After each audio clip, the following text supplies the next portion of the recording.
So guys, I found a brand new love and its name is the Owl House. Hi guys, my name is Maria Park and this is Approach to Nerd, and in this episode we are discussing season 1 of the Owl House. Now I found it on YouTube and it's probably going to be taken down soon because Disney Plus has licensed it for its channel, which will start premiering I believe at the end of this month. So if you haven't had a chance to see it, I know this is a spoiler review because it's kind of hard to talk about the show without spoiling it a little bit, especially in terms of the characters, but it is definitely worth the watch. It is a series that is cute, it is kooky, it is funny, it's basically a parody of itself, and it has lots of representation, including the lead character being bisexual. So it is definitely worth the watch, but I'm not going to keep babbling about it. Let's just jump right in. The Owl House is the brainchild of Gravity Falls' Dana Terrace and centers around an eccentric teen named Luce Nocita, who's a bit of an outcast in her school. On her way to reality camp, she accidentally stumbles through a portal and into a demonic realm called the Boiling Isles. And this is where our journey begins. The first characters we meet are Ida and King. Now Ida is a very powerful witch who practices all forms of magic, even though it's strictly forbidden by Emperor Belos. But we will get into that. Ida is a very mysterious woman with a dark secret. She was cursed and occasionally turns into this huge owl-like creature if she doesn't take an elixir to keep the curse at bay. So after Luce arrived, Ida took her in and made her a witch's apprentice, even though Luce has no natural magical ability since she does not have a sack of bile attached to her heart. And yes, that is the source of the witch's magic in this realm, though she later finds a loophole around that through drawing spells and touching them. Luce will later enroll into a magical school called Hexside. And basically it's exactly as it sounds, a parody of Hogwarts, where instead of houses, they have covens that the witches can choose from. They even had a sorting hat, but after it attacked a student, it was pretty much done. Side note, everyone is a witch in this realm, regardless of gender. The next character we meet is King, who is Ida's sort of roommate, sort of pet. He has a dog-like appearance and wears a skull with horns, one of them being broken, which is probably a mystery that will be explained in a later season. King is also very hell-bent on taking over the world. Unfortunately, he can only do this with comedy since his attempts are not always well-planned and are not really intimidating. But Luce finds him adorable and loves him anyway. In fact, both Ida and King become family to Luce, as well as their door/doorbell, Hoot, who can kind of be annoying at times, and yet you still cannot help but feel bad for him since he really likes to talk and nobody ever wants to listen. But that's the gang at the Owl House. Luce also gains very cool and loyal friends in Willow Park and Augustus Porter, or Gus for short. Willow is a sweet and timid witch who specializes in plant magic, and Gus specializes in illusion magic. When these three hang out, hilarity ensues.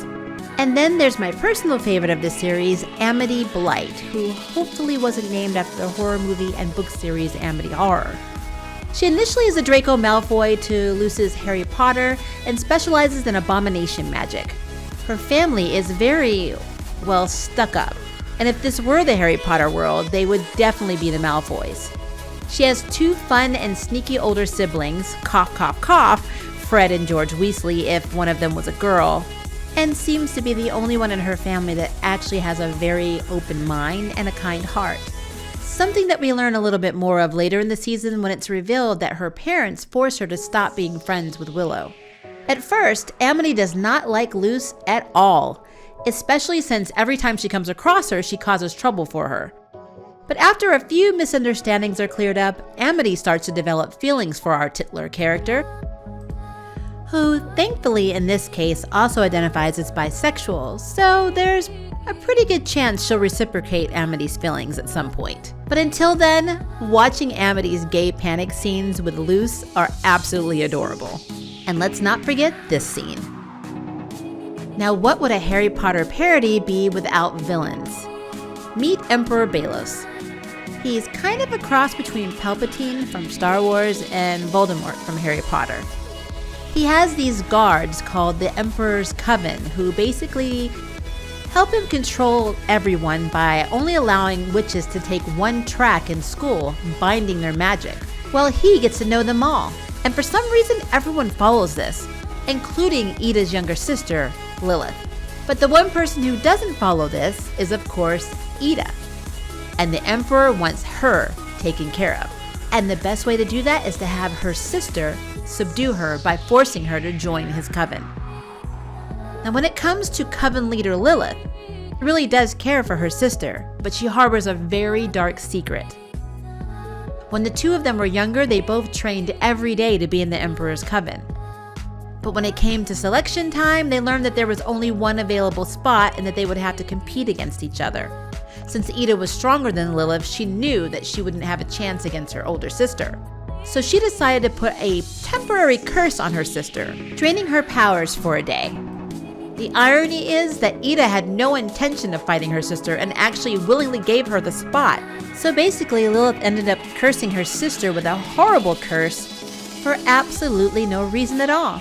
A sad irony, really. Something that actually plays out a lot during season 1. Now, we do have other characters in the series, but they seem to play more of a background role, even though they're really interesting looking and I would love to know more about them. We also get a lot more character development for Luce, Amity, and her friends. But the season ends on an interesting note, where everything Luce has learned and knows so far about the Boiling Isles has now been rocked off its axis, leaving room for a very interesting season 2. That's really all I will say about that. Even with my small amount of spoilers in this video, I kind of still want you to check out season 1, especially since it's about to drop on Disney+. So please, check it out. And while you're checking out things, I just started a second YouTube channel with my spouse, River Park, called Life with the Parks. And we posted our very first video where we share how we met. So if you have a chance, please let us know what you think. And of course, sub and like and all that jazz. I'll pop the link in the description. And there you have it, my review of season 1 of The Owl House. What do you think? Leave me a comment below and let me know. And if you would like to sign up for jury duty, hit the subscribe button. If you'd like to know who's next in the nerd bell, hit the notification bell. Until next time, I can't wait for you to approach the nerd. Bye, guys. Thank you for watching my video. I really appreciate it, but hey, the party doesn't have to stop now. Click on one of these videos and keep it going.